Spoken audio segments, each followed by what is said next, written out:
Good morning students, स्वागत है आपका मॉज और एसएमपी से ऑनलाइन क्लासेस में। कल हम लोग पढ़ रहे थे जड़त्व आघूर्ण। आपको सारे बेसिक न्यूमेरिकल मैंने बेसिक फॉर्मूले सारे करा दिए थे मैंने, और आपको सारा बेसिक नॉलेज दे दिया था। एक इसमें करेक्शन है, वो आप देख लेना।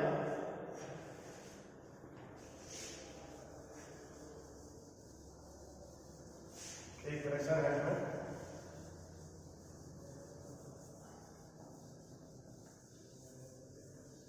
मैंने आपको बताया था आकृति मापांक। आकृति मापांक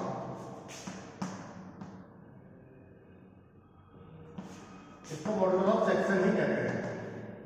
मॉडुलस ऑफ सेक्शन को कहते हैं फटन मापांक। फटन मापांक यानी कि टूटने से पहले जितने भी प्रतिबल लग रहा होगा किसी बीम पर, टूटने से ठीक पहले जितना प्रतिबल लगा होगा उसको कहते हैं लोग फटन मापांक।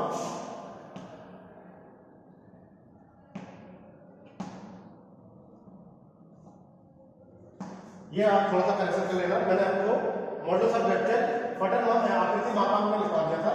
तो आकृति मापांक जो है मॉडुलस ऑफ सेक्शन ही है, और मॉडुलस ऑफ वेक्टर जो है वो है फटन मापांक। किसी भी बीम के टूटने से आप लगाते जाएंगे। कोई भी बीम है, और यहाँ पर कोई बीम है, इस पर मैंने कोई लोड लगाया और ये नब गई है, यानी कि ये बेंड हो गई है। भाई एक लिमिट तक ही बेंड हो सकती है, एक लिमिट के बाद क्या होगा, वो टूट जाएगी। भाई कितने आप कितना बेंड कर सकते हैं, बेंड होती जाएगी और एक लिमिट पर आके वो ब्रेक हो जाएगी, टूट जाएगी। तो उस समय बेंडिंग के कारण ब्रेक होने से ठीक पहले उस पर जितना भी प्रतिबल लग रहा होगा वह कहलाएगा हमारा फटन मापांक, मॉडुलस ऑफ वेक्टर। ये आप कैंसिल कर लेना। अब हम लोग आते हैं नेक्स्ट अपने टॉपिक पर, जड़त्व आघूर्ण पर। सीधे न्यूमेरिकल देखेंगे। बाकी हमने कल आपको सारे फॉर्मूले करा दिए थे, आपके नोट होंगे। फिर से बता दूं, इसमें आप लोग कैलकुलेटर साथ में लेके बैठना है। बिना कैलकुलेटर कुछ नहीं होगा। कैलकुलेटर के बिना आप यहाँ पर एक भी न्यूमेरिकल सॉल्व नहीं कर पाएंगे बिना कैलकुलेटर के।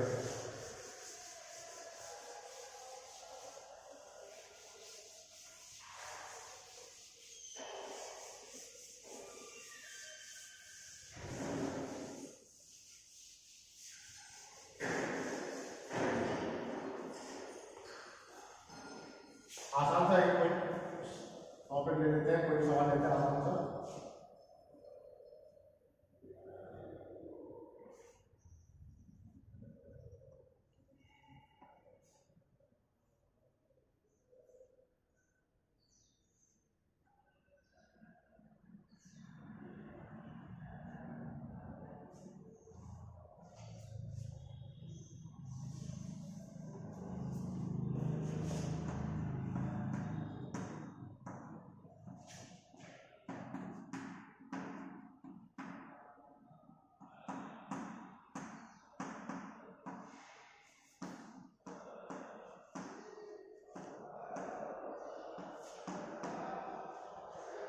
ये कोई आई सेक्शन है,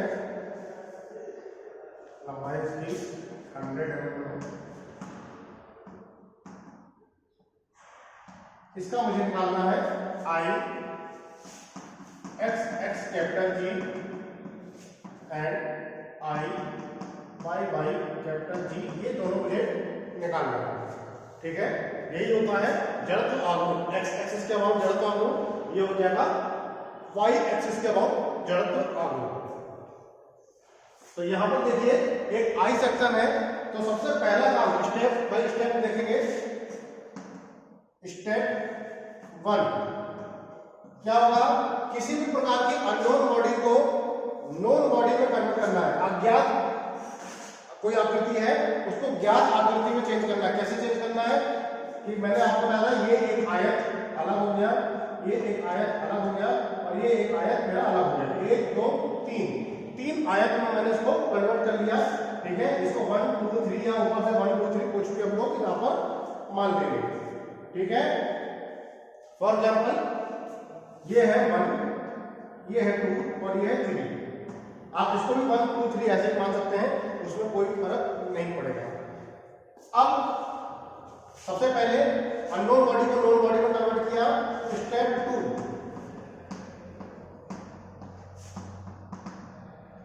फाइंड x बार y बार यानी कि कैपिटल G। आपको गुरुत्व केंद्र ज्ञात करना है।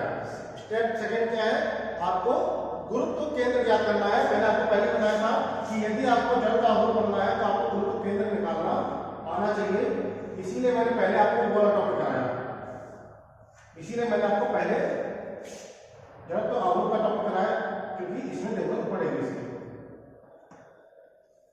तो अभी मैंने ये वाला सेक्शन दिया है, इसमें आसान क्या है कि ये जो आकृति है ये x के अबाउट भी सिमेट्री है और y एक्सिस के अबाउट भी सेम टू सेम है, सिमेट्री है, यानी कि इसका जो जड़ का इसका जो केंद्रक होगा वो यहां पर आएगा,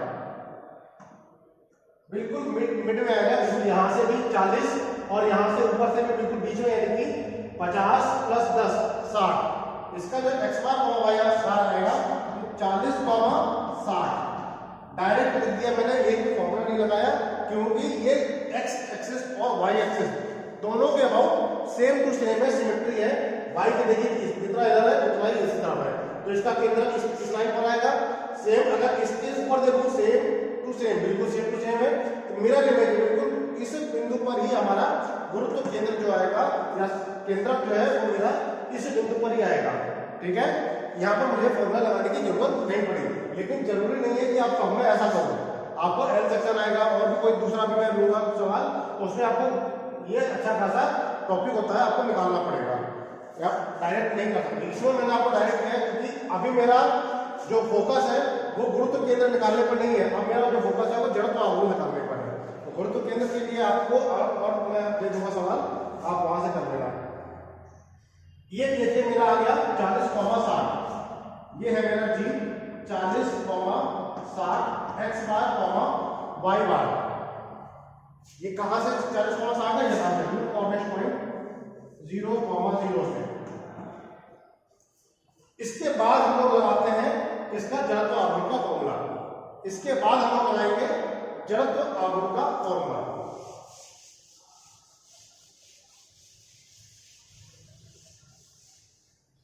अब देखते हैं 1 बाय 1। मुझे निकालना है I x x capital G। इसका क्या फॉर्मूला होगा, I x x G1 plus G2 plus G3। 1, 2 और 3 इन तीनों का जड़ तो आघूर्ण अगर मैं जोड़ दूं तो आ जाएगा I x x capital G का। ठीक है, ये मेरा स्मॉल G1 है, ये G2 है और ये है मेरा G3। ये G1 है, G2 है और G3 है। यहां तक कोई दिक्कत, कोई समझ में आ गया? ठीक है, अब देखते हैं I x x G1 क्या होता है। G1 ये मेरा एक आयत है और आयत का मैंने क्या फॉर्मूला बताया था, BD³/12।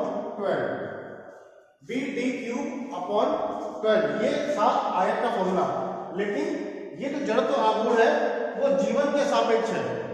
ये जो जड़त्व आघूर्ण लिखा है मैंने BD³/12 वो है G1 के सापेक्ष।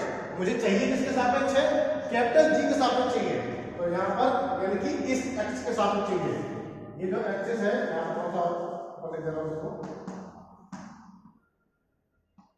इस अक्ष के सापेक्ष चाहिए। देखो मेन एक्सिस मेरी ये है, मुझे इस पूरे फिगर का इन दोनों अक्ष के सापेक्ष जड़त्व आघूर्ण चाहिए,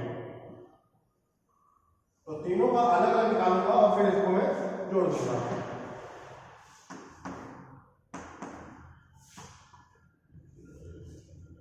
तीनों का मैं अलग अलग निकालूंगा I x x G1 के साथ। ठीक है, क्या है BD³/12, यहां पर क्या लगेगा, समांतर अक्ष में। कल मैंने आपको बताया था समांतर अक्ष में कि इसके और मुझे पता है और इसके और मुझे निकालना है, तो क्या जोड़ देंगे इसमें, प्लस A1 B1²। ये चीज और ऐड हो जाएगी।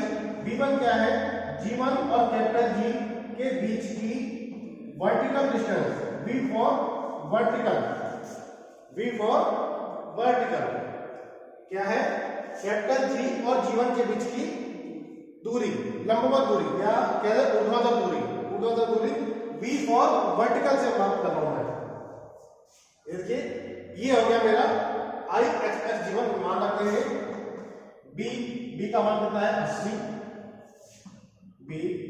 D का मान कितना है 10 mm, 10 mm है।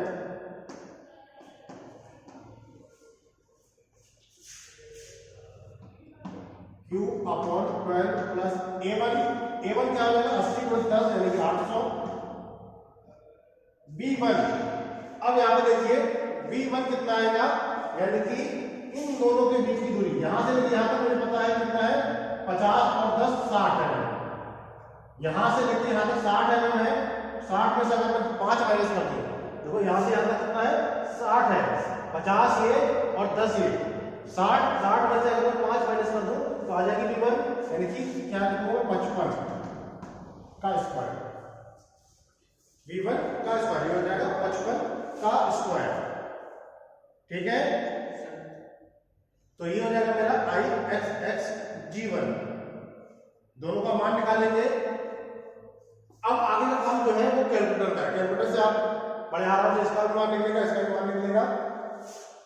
मैं आंसर आपको बता दे रहा हूं, यह है 2.42 into 10 की पावर 6, मैं डायरेक्ट लिख दे रहा हूं 2.42 into 10 की पावर 6 mm की पावर 4, 2.42 into 10 की पावर 6, इसका मान कैलकुलेटर से निकाला है मैंने, कैलकुलेटर से निकालने के बाद कितना आ रहा है 2.42 into 10 की पावर 6। ऐसे ही लिखेंगे I x x G2, I x x G2, again ये भी मेरा एक आयत ही है, यहां से लेके आ रहा है, देखिए ये भी मेरा आयत है, तो इसका भी फॉर्मूला वही लगेगा BD³ upon 12 plus A2 V2 square, ये भी मेरा आयत है, तो सेम फॉर्मूला लगेगा BD³ upon 12 plus A2 V2 square. B का मान कितना है, यहाँ पर 10 है, ये देखिए दिया है 10 B। D का मान कितना है 100 mm दिया है, 100 Q अपॉन 12 प्लस A2 कितना है, A2 कितना हो जाएगा 100 गुणित 10, आयत का लंबाई में चौड़ाई होता है तो 100 गुणित 10 कितना हो जाएगा 1000 इनटू V2 का स्क्वायर। अब V2 बताइए कितना हो जाएगा, कैपिटल G और G2 के बीच की वर्टिकल डिस्टेंस, कैपिटल G और G2 के बीच की वर्टिकल डिस्टेंस जो कि 0 है, क्योंकि एक ही बिंदु पर है दोनों, कैपिटल G भी उसी बिंदु पर है और G2 भी उसी बिंदु पर है, इसलिए इसका जो मान हो जाएगा 0 का स्क्वायर, यानी कि ये वाला जो मान है वो ओवरऑल 0 हो जाएगा, ये पूरा मान कितना हो जाएगा 0। तो इसका मान हम लोग निकाल लेंगे कैलकुलेटर से, कैलकुलेटर से इसका जो मान आ रहा है वो आ रहा है 0.83 into 10 की पावर 6 mm की पावर 4, 0.83 into 10 की पावर 6 mm की पावर 4। नेक्स्ट आता है I x x G3, I x x G3, again BD³ upon 12 plus A3 B3 square, BD³ upon 12 A3 B3 square। देखते हैं कितना आ रहा है, B का मान कितना है, यहाँ पर 80 है B, D का मान कितना है 10 है, Q अपॉन 12 प्लस A3 80 गुणित 10 800 है, B3 स्क्वायर, B3 क्या हो जाएगा, अगेन कैपिटल G और G3 के बीच की वर्टिकल डिस्टेंस, कैपिटल G और G3 के बीच की ऊर्ध्वाधर दूरी वर्टिकल डिस्टेंस, यहां से लेकर यहां तक की दूरी जो है वो हो जाएगी मेरी B3, ठीक है, कितना हो जाएगा 55 हो जाएगा बिल्कुल, क्योंकि 60 में से अगर मैं 5 माइनस करूंगा तो वो हो जाएगा 55 का स्क्वायर, बिल्कुल सेम टू सेम ऊपर बना रहा है क्या, देखो 80 10 क्यूब प्लस अपॉन 12 प्लस 855 का स्क्वायर, यानी कि यही आ जाएगा 2.42 इंटू 10 की पावर 6 mm की पावर 4। सवाल थोड़े से बड़े आपको लग रहे होंगे, लेकिन आसान है। अगर आपको फॉर्मूला पता है, फिगर आपके सामने है और कैलकुलेटर आपके हाथ में है, तो फिर आपके लिए बहुत आसान है। कैलकुलेटर नहीं है तो फिर ये आप सॉल्व करते रह जाओगे, आपके 3 घंटे इसी में निकल जाएंगे, आपसे सॉल्व होने वाला है नहीं। तो इसलिए कैलकुलेटर का होना बहुत जरूरी है, इसको नोट कर लो।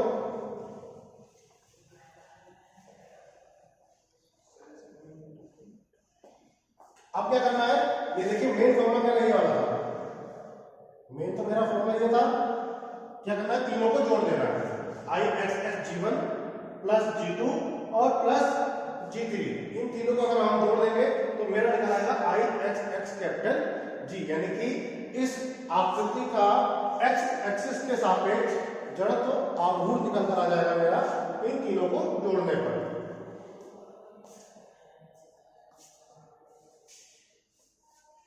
जोड़ते हैं, आई एक्स एक्स कैपिटल जी बराबर हो जाएगा 2.42 10 पावर 6 कॉमन ले रहा हूं प्लस 0.83 प्लस 2.42 इंटू 10 की पावर 6। 10 की पावर 6 जो है वो मैंने कॉमन ले लिया है, तीनों में ही है। इसका जो आंसर आ रहा है 5.67 इंटू 10 की पावर 6 mm की पावर 4। 5.67 इंटू 10 की पावर 6 mm की पावर 4। ये आ गया मेरा आई एक्स एक्स कैपिटल जी का मान। तो ये है मेरा जड़त्व आघूर्ण एक्स एक्सिस के सापेक्ष। ऐसे ही हम लोग वाई एक्सिस के सापेक्ष निकालेंगे, इसके सापेक्ष, इस वाई एक्सिस के सापेक्ष हम लोग निकालेंगे जड़त्व आघूर्ण।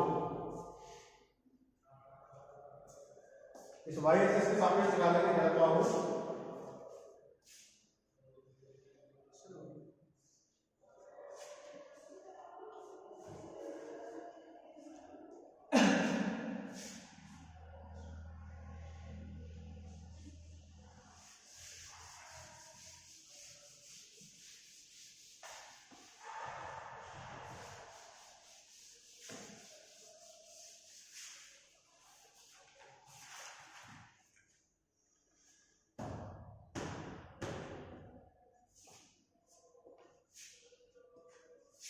अगेन फॉर्मूला वही है, I X X capital ji Y Y है फॉर्मूला मेरा, वाई के सापेक्ष निकालना है तो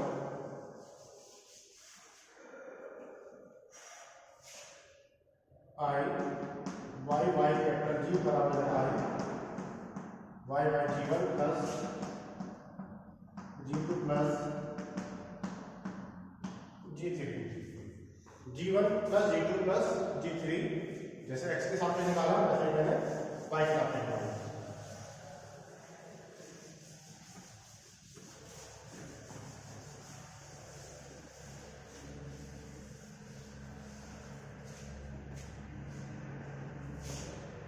आई वाई वाई जी1 बराबर क्या है, D P Q upon 12 plus a1 h1 square. ये formula D P Q upon 12 ये तो हो गया मेन फॉर्मूला, और मुझे निकालना किसके है, वाई एक्सिस के सापेक्ष निकालना है और जीवन के सापेक्ष मुझे पता है। ठीक है, अब यहां पर देखिए एच और हॉरिजॉन्टल, अगर मेरा कोई एल सेक्शन होता, फॉर एग्जांपल कोई एल सेक्शन होता, कुछ ऐसा होता, फॉर एग्जांपल इसका मान लीजिए गुरुत्व केंद्र यहां कहीं आ जाता, एग्जाम्पल मान लो मैं, इसका गुरुत्व केंद्र यहां कहीं हो जाता, तो क्या होता, ये मेरा जीवन था और ये मेरा जी2 था और ये मेरा कैपिटल जी था। क्लियर? अब इसमें v1 क्या होता, ये होता मेरा v1, यहां से लेकर यहां तक की दूरी v1 होती, कैपिटल जी और जीवन के बीच की वर्टिकल डिस्टेंस v1 होती, और ये होती मेरी v2, यहां से लेके यहां तक की दूरी यही होती मेरी ये हो जाती V1 और ये हो जाती मेरी V2। H फॉर हॉरिजॉन्टल मैंने लिया है, H फॉर हॉरिजॉन्टल यानी कि यहां से लेकर यहां तक की दूरी जो होती वो मेरी H1 होती और कैपिटल G से यहां तक की दूरी होती वो होती मेरी H2। ठीक है, ये देखिए मैंने V1 बता दिया, V2 बता दिया, H1 बता दिया और H2 बता दिया। अभी ये वाला फॉर्मूला भी मैं करके दिखाऊंगा, एल सेक्शन कट करेंगे वहां पर देखेंगे। यहां पर मैं क्यों बता रहा हूं, क्योंकि यहां पर जो है H1, H2 और H3 तीनों जीरो है, क्योंकि हॉरिजॉन्टल डिस्टेंस है ही नहीं। G1 भी उसी लाइन पर है और कैपिटल G भी उसी लाइन पर है। जब एक ही लाइन पर दोनों है तो केवल वर्टिकल डिस्टेंस होगी, हॉरिजॉन्टल डिस्टेंस तो होगी नहीं भाई। उसी लाइन पर G1 है, उसी लाइन पर G2 है, उसी लाइन पर G3 है और उसी लाइन पर ही कैपिटल G है, तो इनके बीच की वर्टिकल डिस्टेंस तो हो सकती है, हॉरिजॉन्टल डिस्टेंस जीरो है। यानी कि क्षैतिज दूरी जो है वो तीनों की जीरो है, H1 भी जीरो है, H2 भी जीरो है और H3 भी जीरो है। यानी कि यदि मैं इस G को उठाकर यहाँ पर रख दूं, इस G को उठाकर मैं यहाँ पर रख दूं तो इन दोनों के बीच की केवल वर्टिकल डिस्टेंस बचेगी। हॉरिजॉन्टल डिस्टेंस जो ये थी H1 वो तो जीरो हो जाएगी। सेम यदि मैं उसको उठा के यहाँ पर रख दूं तो H2 जीरो हो जाएगी। अभी क्या है, G1 और G2 अलग अलग है। यहाँ पर देखिए G1, G2 और G3 एक ही लाइन पर है, तो इसीलिए यहाँ पर H1 का जो मान है, H2 का जो मान है वो हो जाएगा जीरो। ये टोटल वैल्यू जो है वो जीरो रहेगी इस सवाल में, केवल इस सवाल में। बाकी और सवालों में रहेगी नहीं रहेगी वो बात की बात है।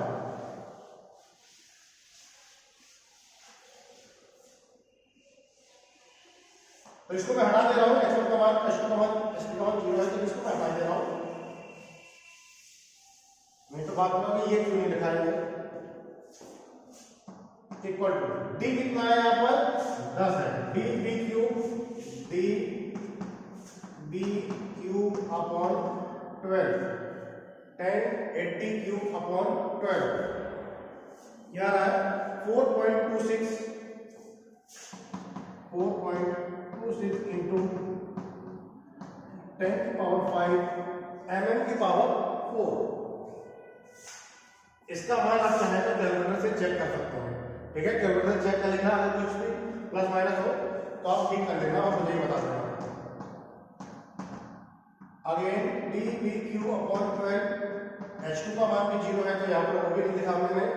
D का मान यहाँ पर है 100,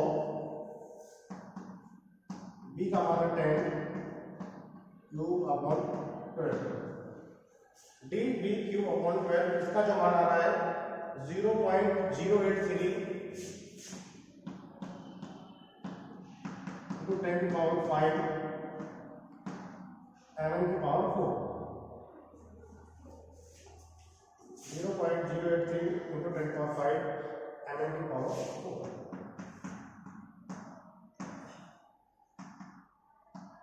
D B cube upon 12 equal to D का मान यहाँ पर भी कितना है 10 है, B का मान 80 है, क्यूब ऊपर वाला क्या है 4.26 इंटू 10 की पावर 5 mm की पावर 4। बस इन तीनों को जोड़ देना है, यानी कि I y कैपिटल G बराबर हो जाएगा 4.26 इंटू 10 की पावर 6 प्लस 0.083 इंटू 10 की पावर 6 नहीं है 5 है, 10 की पावर 5 प्लस 4.26 इंटू 10 की पावर 5 इक्वल टू कितना आ जाएगा 8.6 इंटू 10 की पावर 5, 8.6 इंटू 10 की पावर 5, ये आ गया आपका I y कैपिटल G। यही दोनों हमें निकालना होता है जब भी सवाल आएगा कि जड़त्व आघूर्ण निकालिए, तो जड़त्व आघूर्ण या तो x के अबाउट पूछेगा या y के अबाउट पूछेगा। ठीक है, इन दोनों के अलावा अगर z के अबाउट पूछता है, z के अबाउट पूछेगा तो क्या करना है, मैंने आपको कल ही बताया था लंबवत अक्ष में परपेंडिकुलर रेसिस थ्योरम, इन दोनों को जोड़ देंगे, I x x और y y दोनों को जोड़ देंगे, आपका z के सापेक्ष निकल आएगा। ठीक है, यदि आपको वैसे z के सापेक्ष पूछना नहीं है, लेकिन अगर पूछ भी लेता है तो क्या करना है, आपको x x निकालना आता है, आपको y y निकालना आता है, इन दोनों का प्लस कर देना, आपको निकाल आएगा जेड के सापेक्ष जड़त्व होगा। क्लियर, इसको नोट कर लीजिए। इसके बाद नेक्स्ट सवाल देखते हैं। ऐसा ही ये सवाल देखेंगे, बिल्कुल ज्यादा अभी टिपिकल नहीं देख रहे हैं, और इस पर मैं अच्छा खासा टाइम दूंगा आपको। जड़त्व आघूर्ण पे जितना टाइम मैंने आपको केंद्रक निकालने में लिया है, कम से कम 8 से 10 सवाल आपके जड़त्व आघूर्ण के होंगे। तो इसलिए आपको टेंशन फ्री रहो कि आपका जल्दी जल्दी ये कंप्लीट कराऊंगा। इसके लिए मैं अच्छा खासा टाइम दूंगा, क्योंकि ये बहुत जरूरी है और एक सवाल आता जरूर है इसका। ठीक है, तो इसको हम लोग आराम से देखेंगे। अभी मेरा एक सवाल कंप्लीट हो गया। अब हम लोग देखते हैं दूसरा सवाल।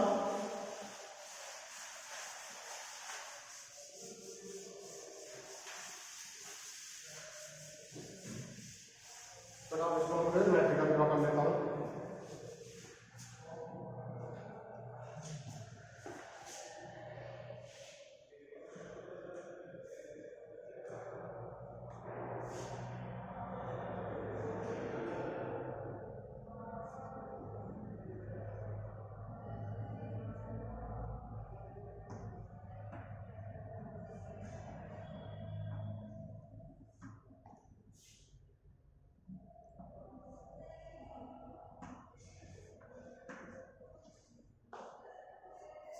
सवाल कुछ ऐसा है, 100 mm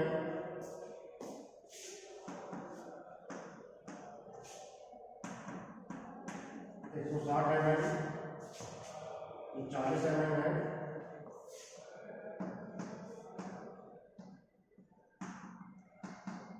ये भी 40 mm है,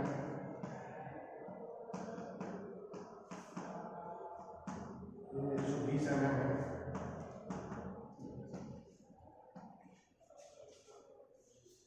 और बीच की जो लाइन है वो 20 mm है।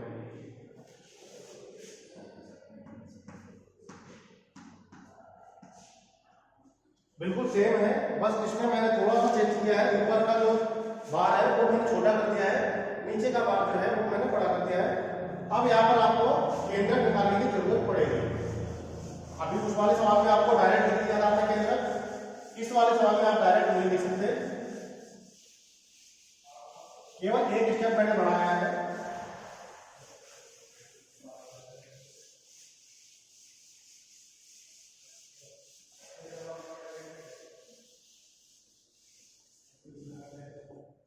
देखिए जरा कि ये जो सवाल है ये अभी भी किसी एक एक्सिस के अबाउट सिमेट्री है,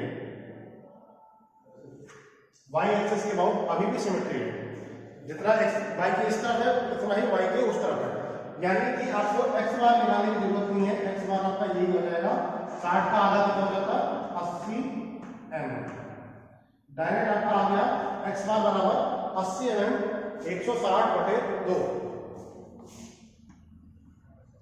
यहाँ पर मैंने एक स्टेप बढ़ाया, केवल आपको वाई बार निकालना है। एक्स बार आपका सीधे सीधे आ गया, एक्स बार का 80 mm। क्यों आ गया? क्योंकि ये वाई एक्सिस के बहुत सिमेट्री है, सेम टू सेम है। अब वाई बार निकालना है मुझे। वाई बार के लिए मुझे सारे डाटा चाहिए होगा, यानी कि a1 इक्वल टू, अगर मैं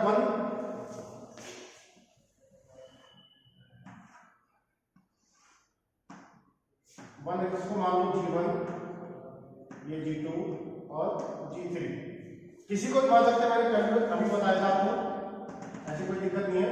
1, 2 और 3, तो 1 मैंने नीचे वाले को माना है, 1 हो जाएगा 160 × 40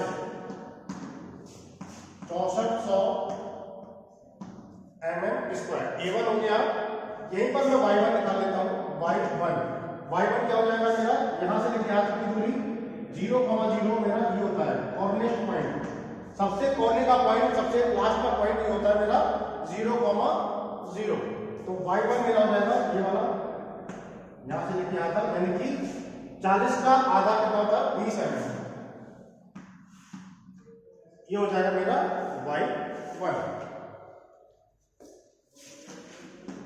a2 की मैं बात करूं तो a2 मेरा ये रहा 120 × 20,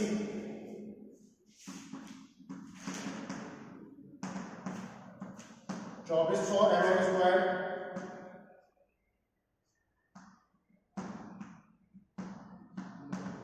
y2 जो हो जाएगा मेरा, y2 होगा मेरा 120 का आधा कितना होता है 60 mm, और 60 प्लस 40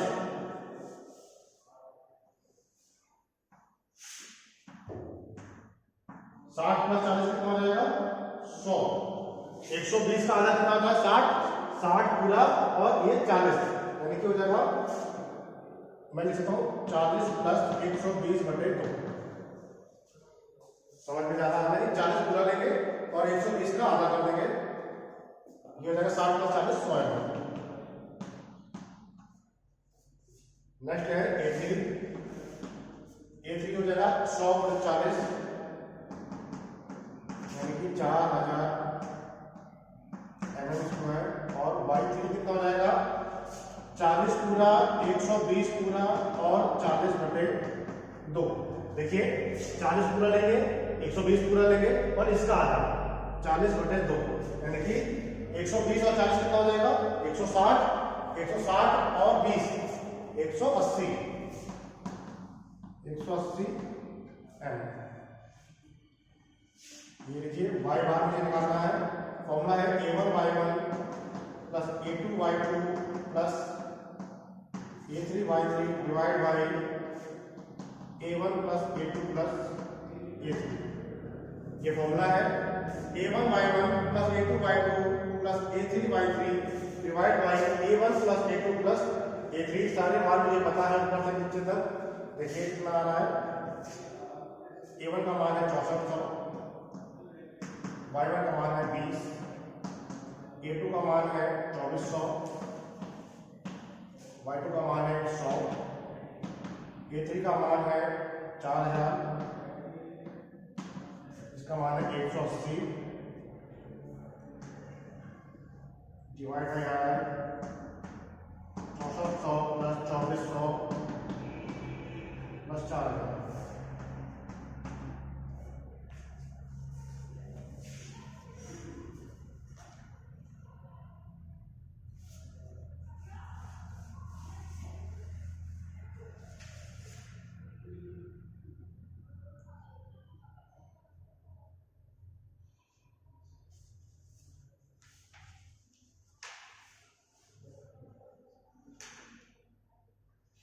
इसका जो मान आ रहा है 85 mm, 85 mm। कैलकुलेटर से इसका मान निकालना है, कैलकुलेटर का इसका मान आ रहा है 85 mm। अब करना क्या है, इस 85 को यहाँ पर मेंशन नहीं करना है, ये तो मुझे पता है इसमें ये है, डार्क लाइन से इसको मेंशन करना है, बिल्कुल डार्क लाइन से आपको अलग कलर से कर देना। ये आ रहा था y2 का मान कितना आ रहा था 100, तो 100 से थोड़ा सा नीचे भाई, 100 बड़ा हो गया और ये तो छोटा मान है 85, तो 100 से थोड़ा सा नीचे रखेंगे, यहां पर दिया कैपिटल G, ये आ गया मेरा 85 mm, यहां से लेके यहां तक की दूरी। y2 से थोड़ा सा नीचे, y2 का मान 100 आ रहा था, तो 100 से थोड़ा सा नीचे आ जाएगा मेरा 85। तो ये हो गया मेरा कैपिटल X। थोड़ा सा सीधी लाइन बना देना उसको, थोड़ी सी बात होगी।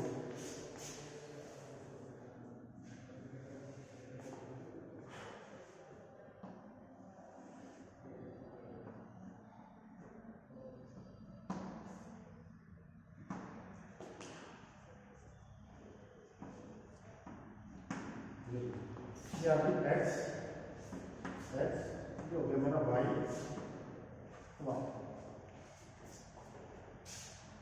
तो पिछले सवाल में मुझे ये निकालने की जरूरत नहीं पड़ी थी, लेकिन मैंने पहले बताया था हर सवाल आपको ऐसा नहीं मिलेगा इतना आसान कि आपको निकालने की जरूरत ना पड़े। यहाँ पे आपको केवल y बार निकालना पड़ा है, हो सकता है आपको x बार भी निकालना पड़ जाए किसी भी सवाल में, तो आपको निकालना पड़ेगा। रफ कर दूं,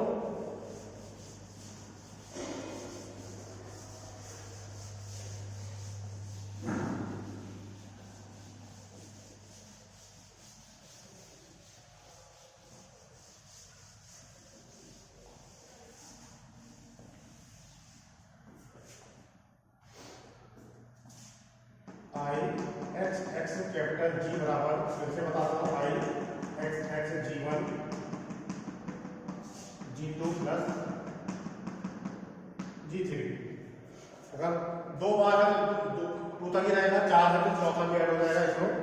ठीक है, सवाल सेम टू सेम है जैसा अभी मैंने पिछला सवाल कराया। क्या है, B D Q upon 12 plus A1 B1 square. Same अभी फॉर्मूला लगाया मैंने, आई एक्स G2 बराबर है। इसी में अगर मैं ऐड कर दूं तो कोई दिक्कत नहीं है। आई एक्स कैपिटल G बराबर, इसका मान है B D Q upon 12 plus A1 B1 square, plus इसका क्या मान है, B D Q upon 12 plus A2 B2 square.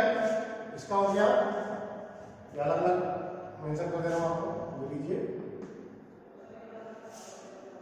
Plus B D Q upon 12 A3 B3 square.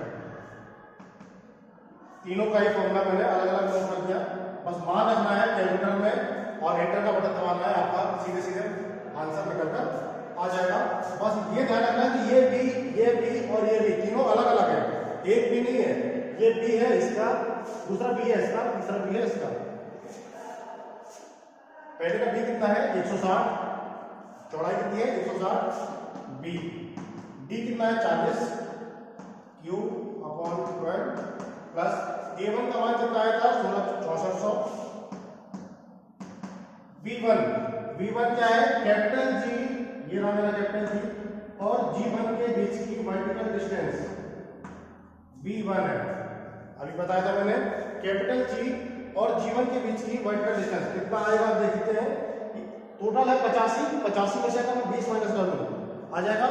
यहां से ऐसा मुझे पता है 85 है और ये मुझे Y1 का मान पता है 20 है, तो इस 85 में से अगर मैं 20 माइनस कर दूं कितना बचेगा 65, तो ये हो जाएगा 65 का स्क्वायर।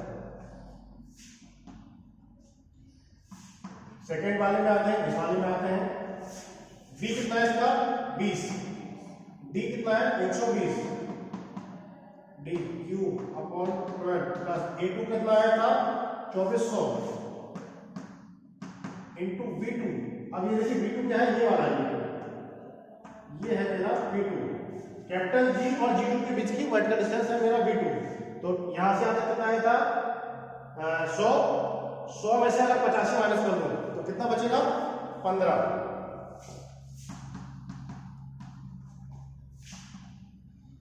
प्लस थर्ड पे आता है, B इसका है 100, B है 40, B D Q upon 12 plus A3 का मान आया था 4000 इंटू B3 क्या है, ये रहा मेरा G3 और ये रहा मेरा कैपिटल G। इन दोनों के बीच की दूरी जो है